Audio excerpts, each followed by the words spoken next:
so please bear with me. Sitting is actually quite difficult. FDA members, you're in the power seat. I'm just a patient. I join the ranks of Francis Scott and many of the others advocating for patients across the United States. Mitigating the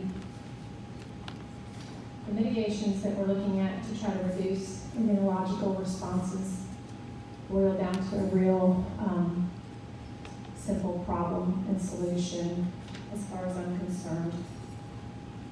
Proper labeling would be the primary place that we could really work on. So in order to protect patients, we have to realize that these metals do, from day one, start interacting with your body.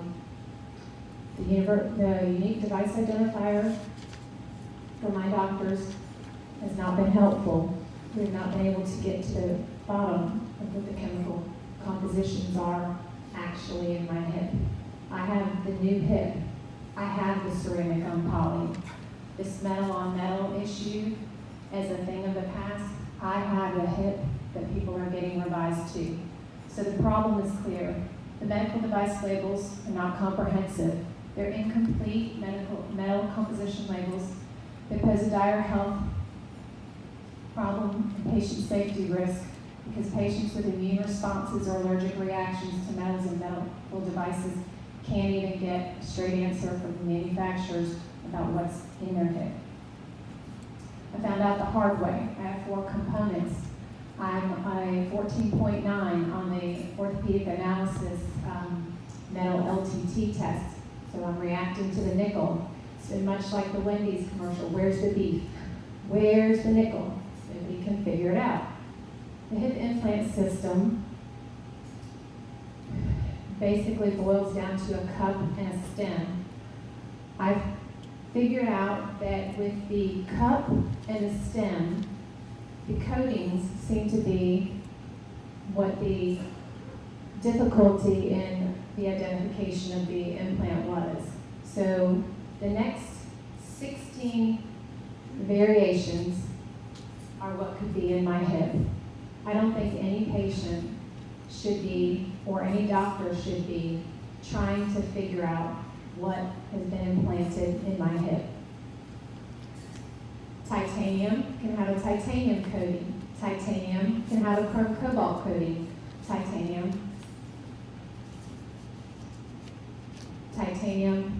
chrome cobalt can have a chrome cobalt coating, or chrome cobalt can have a titanium coating.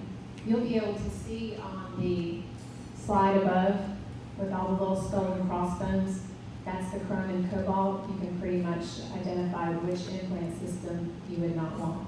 You still don't know what I have. So doctors need to know what they're putting in patients. Patients need to know what's going in them. The manufacturers obviously know. They made it.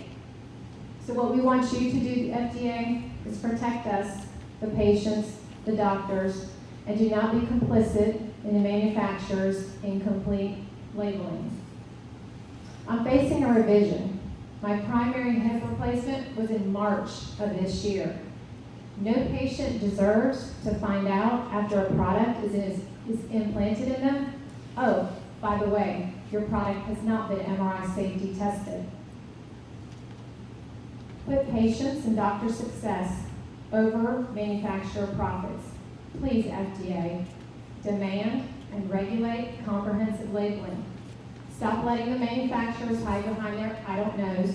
That's been the answer for 6 months now. Who regulates who? The industry regulates the FDA, or the FDA regulates the industry? Let's implant some ethics and accountability with the medical device industry. The solution is as follows. The FDA needs to enforce strict labeling of metal composition in medical devices with additional labeling for the device coatings. Please mandate the manufacturers to provide the chemical composition sheets with the GUDID system. Thank you. Thank you, Ms. Next speaker.